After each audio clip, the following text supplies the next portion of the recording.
What is up, guys? Today we're going to talk about Peter Lynch from Doncaster, that whole incident. I'm going to talk about Tommy Morrison. Can't say his real name because the videos just get deleted on TikTok. He's been moved to Wood Hill Prison, I believe, and yeah, I'm just going to give my opinion. It's an educated opinion. I've been through the system. I know what it's like. I've been in loads of different prisons. I'm not proud of it, but it's part of my life. So yeah, at the end of the day, it's just my opinion. If you ask 100 different people, they'll have 100 different opinions. This one's just my own. So anyway, let's get into it. Peter Lynch. If you don't know the story, he got sent to prison 2 years, 8 months for shouting scumbags to the police when he was protesting. And yeah, they sent him to Morlands, a tough prison in Doncaster, and he's ended up hanging himself in his cell, probably because he couldn't take it in there. And I totally understand it. I remember my first time in prison. I'd witnessed 2 very serious assaults before I'd even got on the wing, you know. And I've never been to Morlands. There's like 5 different prisons in Doncaster. Morlands is one of the tougher ones.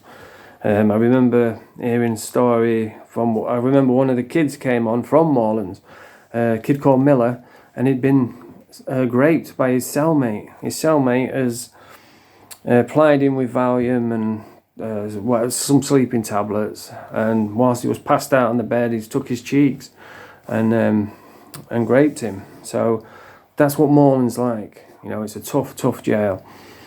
But anyway, yeah, a 61-year-old granddad, 2 years, 8 months. I mean, just think about that. When you first get to prison, that's when it's really hard because you don't know anyone. You know, and this is not even figuring on all the bullshit what goes on, all the shouting, the screaming, the violence. Just being in a cell for a day, it feels like a month on your first day. When you first get there, you don't know who to talk to, you don't know where to sit, you don't know what the ropes are. It's horrible, and it can feel like, you know, you're not going to be able to get through this. Especially if you've got 2 years, 8 months. Imagine that. You could understand if he'd killed someone or something, but 2 years, 8 months for shouting scumbags to the police. But these Hamas protesters and all these other protesters screaming racial taunts, fighting with the coppers, stabbing people, and the coppers just stand there like looking stupid. But someone comes up and shouts, "Send them back!" Boom, thrown to the floor, twisted up, locked up in prison. It's the whole 2-tier thing. It's disgusting, and I can pretty much guarantee what was going through his mind, right? It was after the Southport rat did the terrorism thing, stabbing children in the street. So everybody was frustrated, everybody was mad. You know I was. And he probably was watching this, he was probably seeing where our country's going down the toilet, and he wanted to do something about it. So he's got his little sign out saying stuff about the government. He's gone to protest. The coppers were pushing people back, and I think they like nudged him with a police shield, and he shouted "scumbags" and got 2 years, 8 months for that. How can you justify that? It's cost him his life. And I was on Facebook the other day, and they posted about it, and there was all those with the Unga Bunga names saying, "Oh, can't believe you're supporting a racist." I was like, what has he done that's racist? Well, there's no racism involved, but that's what the media do. They push this bullshit out, and they're allowed to say what they want. But like with Tommy, he's just got 18 months for slander or something, talking out about an immigrant. But yet Piers Morgan can attack him on a regular, saying that he fueled the riots and that he instigated it all, and he's Islamophobic and all that. I mean, if you look at Tommy's crew, half of them are Muslims, so how is he Islamophobic? He's racist towards people that are coming over here to stab children and execute kids, and who wouldn't be? I mean, why would you want that? I just don't understand it. But yeah, he's been moved to Wood Hill. But back to Peter Lynch. Yeah, he's when you first get to prison, it can feel like there's no end in sight. You know, like I said, 1 day feels like two months. And you can feel, I remember I was thinking when I first got locked up, thinking, oh, well, what if I just off myself? I never really truly thought I was going to do it. But it was nice to have that thought, if it gets too much, I could do that, and all this finished, all this is ended.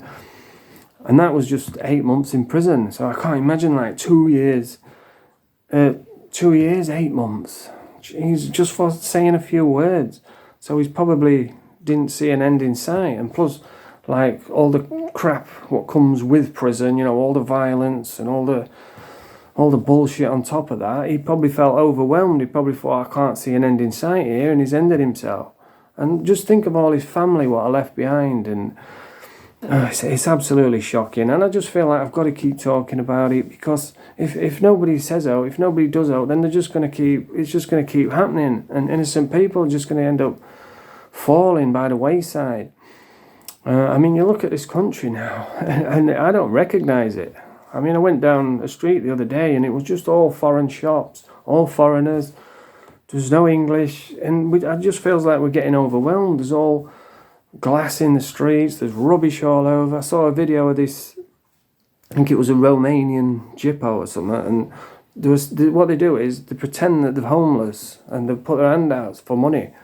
And this dude has come up, and he said, you're not homeless, you're a blagger.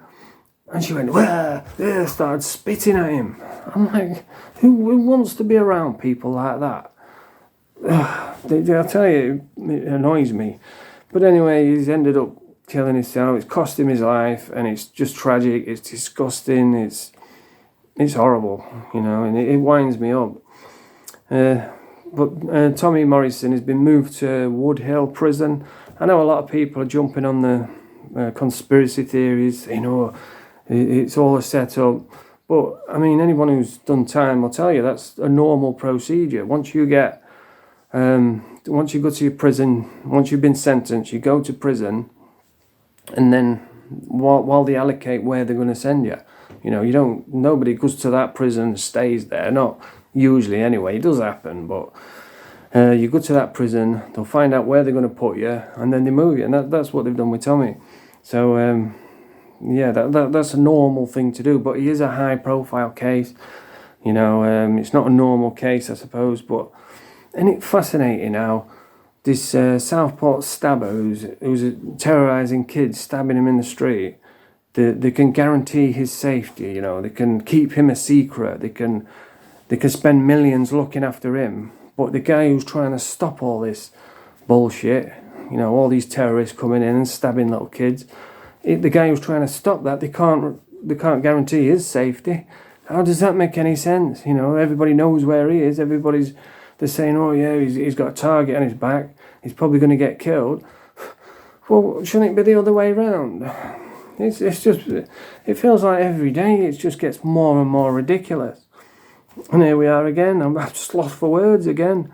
This country is just ridiculous. But yeah, Tommy's in prison, and they say he's going to be at risk while he's in prison. But when you see him in the streets, everybody's hugging him and high-fiving him. Well, not high-fiving him, but shaking his hand, and we all agree with you. And that's most of the people in this country agree with him. He's not racist like the media portrays. If you look back, all his team are Muslims. A lot of his team are Muslims. He's got all Muslims backing him up. I've never once heard him say, racist. He's racist towards people that come over here that want to destroy our country. Why wouldn't you be? It's just crazy. But yeah, when you see him go down the street, everybody's hugging him and agreeing with him. So I think he'll be all right in prison. And I've noticed a lot of my friends, they're all totally agree with him. But in public, they pretend that they don't, because they want to fit in. There's a lot of pussies in this country now. They all want to please everybody. Oh, I don't want to look like I'm racist. I don't give a fuck. It's my opinion, based on what I've seen from my experiences. It's not racist to be concerned about where your country is going. It feels like people don't even know what that word means anymore. Racist is somebody who's proud to be racist. They hate people just because they're a different colour. Well, I don't think anybody's like that. I'm sure there is people like that, but most of the people that are protesting are just middle-aged people they don't want to be around dangerous, horrible people. How is that racist? I'll tell you what racist is. He's coming over here with an attitude fuck this guys, let's stab the kids. That's racist. But like I said, there's too many pussies in England now. No one dare say out. But anyway, that's the video for today. That's my little rant over. We're at the 10-minute mark. Peter Lynch, absolute tragedy. Disgusting. You can't justify it. You just can't. Sending a granddad to prison for 2 years, 8 months. And just think of everything what happens in 1 year. And yeah, Tommy Morrison gets moved to Woodhill. But I think that's a normal thing, what they do, you know. There's loads of times I've been remanded, they put you in a prison, you go back to court, get sentenced, and then the next couple of weeks they figure out where they're going to send you, and then they send you there. So it's a normal procedure what they go through. But he is a high profile case. They might end up ghosting him all over. I don't know. But yeah, that's the video for today. If you like this video, press the thumbs up, subscribe to the channel. Nerf the pot.